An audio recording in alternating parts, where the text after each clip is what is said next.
Hey guys, welcome back to Fantasy Tip. My name is Julian, and we've got a pretty special episode for you guys today. Today I'm talking about the rookies for the 2021-22 season, and which rookies do I think are going to have the best seasons fantasy-wise. We're going to list off the rookies starting off with number 10 and working our way down to number 1, who I think is going to be the best rookie this year, so stay tuned. Before we get started, guys, please leave a like, hit that subscribe button, hit that notification bell. I would really appreciate all of your support, guys. I'm trying to hit 1,000 subscribers this year, and the majority of you guys that are watching my videos are not subscribed, so please hit that subscribe button. Really appreciate it. Without further ado, let's jump right into my list. And before we get to number 10, let's talk about some honorable mentions. So these are guys that I don't necessarily think are going to have the biggest fantasy seasons, but you never know, right? There could be a diamond in the rough within this list, just like Jason Robertson was last year. You never know how a rookie's going to do, and these guys definitely have some potential if they get the right ice time, if they get to play on the better lines on their teams. But I don't necessarily think they're going to be within the top 10 this year. These guys include Alex Barbouleh on Tampa Bay, Philip Tomasino on Nashville, Matthew Boldy on Minnesota, Cole Perfetti on Winnipeg, Nick Robertson on Toronto, Connor McMichael on Washington, and Quinton Byfield on the Los Angeles Kings. I know what a lot of you guys are thinking. Byfield is a great player. He was drafted second overall last year. Obviously, I like him. I have his jersey right behind me. It's just I don't necessarily think he's going to be that guy that everyone's expecting to be this year. I don't see him being given that role. The top two lines this year are going to have Kopitar and Danault as centers. So at best, he's going to be LA's third line center. And you don't really produce that much fantasy-wise being a third line center. Yeah, there's a chance he might get some top power play time, but I just don't see him putting out enough points to really merit a spot on your fantasy team. So quickly, I'm just going to go through picks 11 through 14 with you guys, just so you know who I think just squeaked outside the top 10. And at 14, I have Anton Lundell for the Florida Panthers, was drafted 12th overall the same year as Byfield. And I think he's going to be locked in as the third line center for Florida this year. And I think he's going to do pretty well. Florida is a really stacked team. Their third line is going to be pretty decent. But still being a third line center, you're not necessarily going to score that many fantasy points, which is why I only have him at number 14. But he is coming off a hell of a season in Finland, scoring 25 points in 26 games, which is really good. At number 13, I have Vitaly Kravtsov, and he could be ranked way higher depending on where he ends up playing in the Rangers lineup. They're kind of short on right wingers, and he is that. So him and Kakko could potentially be the number 1 and 2 right wingers if he is utilized like that, playing with Zibanejad or Panarin. I can see him having a hell of a season. I don't mind Vitaly Kravtsov this year. Next is Alex Newhook of the Colorado Avalanche. He was drafted 16th overall in 2019. That was the Jack Hughes draft, and he's a guy with a lot of potential. He played 6 games last year for Colorado, recorded 3 points. I can see him having a breakout year in Colorado if he ends up getting that second line time playing alongside Kadri and Burakovsky. If he does, he could definitely put up quite a few points. Do I necessarily see him as a huge fantasy option? No, but if he does get that second line time, he could see a pretty decent season. At number 11, I have Lucas Raymond, just outside of that top 10, and he was Detroit's first round draft pick last year in 2020, and he's a super talented kid, had a pretty decent season in Sweden last year, and I could see him making the team. If he does make the team, he could easily be first or second line on Detroit, because Detroit's not a good team. The thing is, I'm not sure if he's going to make the team because Detroit still kind of wants to tank. They don't want to be a competitive team right now. So there is a chance that they don't let him play this year and make him develop more in either Sweden or in the AHL. That's why I don't have him in my top 10.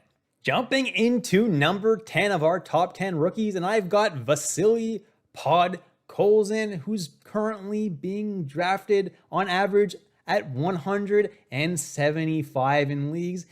And I like him on condition, right? These lower guys are going to be, if they get the opportunity on a top couple of lines, then they could really succeed. Right now, Podkolzin is not projected to be in the top line or on the second line. What makes me think that he could have a good year? Well, he could potentially leapfrog Höglander on that second line if he looks better than Höglander in camp, or if they decide to separate the Miller, Pettersson, Besser line and put JT Miller as a center. That would give Podkolzin a better centerman and would allow him to get more points. I don't necessarily think he's going to have an amazing season, and I don't think he's really worth drafting in fantasy. So I don't like his ADP, but I do think he has a potential to have a pretty good year. Next at number 9, I have Kaapo Kähkönen. And I know what you guys might be thinking. Well, he's been in the league for 2 years. Why is he a rookie? Well, he happens to just squeak into the rookie qualification rules. 2 years ago, he only played 5 games. And last year, he only played 24. And you need to play at least 6 games in consecutive years or 25 games in 1 year to be considered a rookie. So technically, Kähkönen is still a rookie.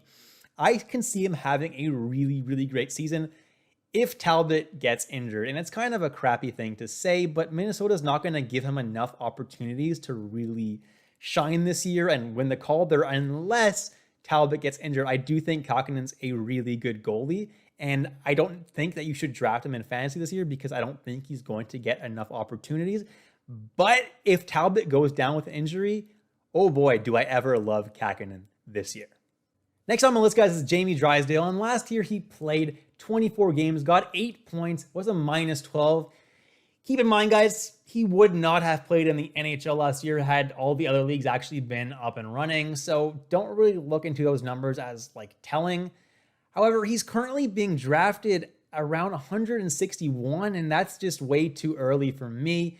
He will get top power play time this year, but he's going to be playing for the Anaheim Ducks, and the Anaheim Ducks suck, so his plus minus will not be great at all. And I just don't think he's going to produce enough to warrant that kind of high draft pick. I do like him, though. I think he could definitely have a pretty good season this year. Next on our list, guys, is Jeremy Swayman for the Boston Bruins, currently being drafted at 141.2 in fantasy drafts. And I like Swayman a lot. He's a fantastic goalie, and I think he's going to have a really good opportunity this year. In the first, until January he's going to get pretty much half the starts in Boston. So he's going to really be able to prove himself and see if he's really that great of a goalie like he showed last year. I think he's going to look terrific.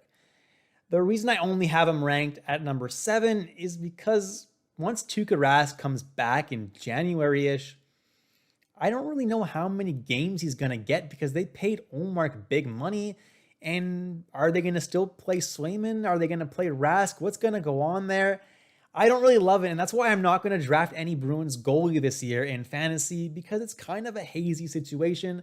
And I'm not the biggest fan, but I do think Swayman is a fantastic goalie. If you do draft Swayman, you can try to flip him in late December before Rask does come back, because that may be when he has a lot of value if he's doing really well.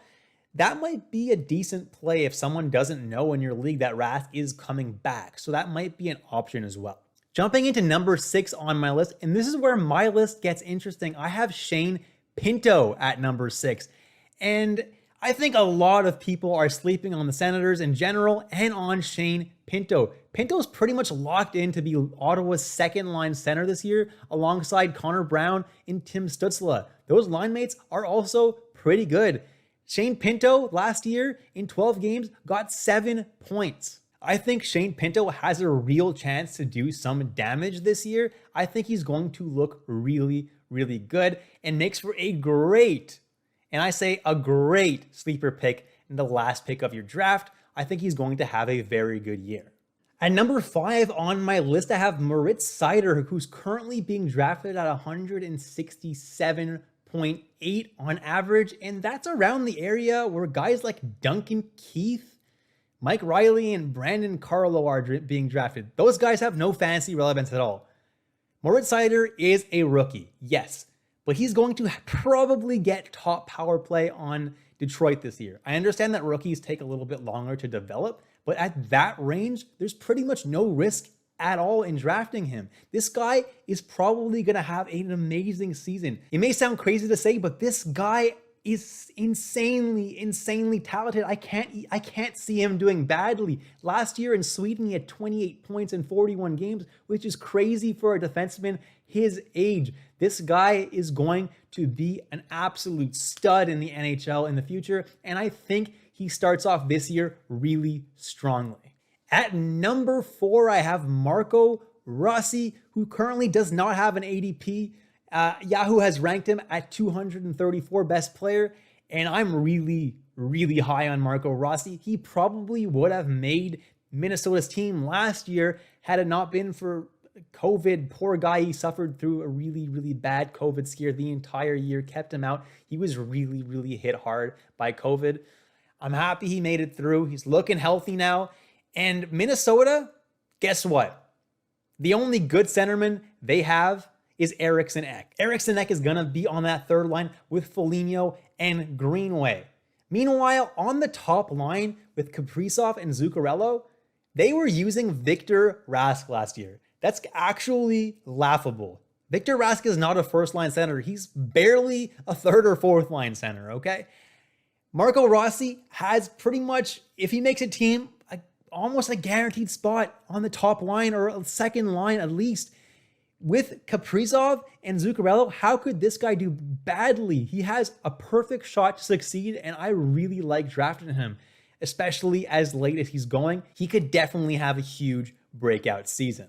At number 3 on the list, I have Trevor Zegras. He also played 24 games last year, so he just makes the cut to be a rookie. He ended up with 13 points in those 24 games. Trevor Zegras is an absolute stud, and he is one of the favorites to win the Calder Trophy this year. He's going to be on the top line in Anaheim this year with Comtois and Troy Terry, and has a real opportunity to succeed. His plus minus will not be great, but this guy can really rack up the points. He's currently being drafted at 177.4. That's around the range that guys like Arvidsson and Dadonov are being drafted, and I'd much rather Zegras than those guys, although Batherson's also being drafted in that range, and I kind of like Batherson a lot this year, especially now that he's had a full season in the NHL, and he's going to be deadly. But Zegras is definitely pretty decent value where he's currently being drafted. Coming in at number 2 on my list is Spencer Knight of the Florida Panthers. He is their goalie and will probably be their starting goalie this year. In 4 games last year, he looked excellent, and they even had to play him in the playoffs because Bobrovsky could not hold down the fort. Bobrovsky was given a huge salary a couple years ago, and he has not lived up to it at all. And if Spencer Knight starts playing better than Bobrovsky at the beginning of the season, guess what? Knight's going to get the majority of the starts in Florida. He's being drafted at 85.3. Might be a little bit early, but he's going to have a hell of a season. I don't hate drafting him at that range. I do think he's going to be the starter in Florida, and I think he's going to have an excellent season, and he's going to really contend for that Calder Trophy. Coming in at number 1, I have Montreal Canadian Cole Caufield. You guys all knew this was coming.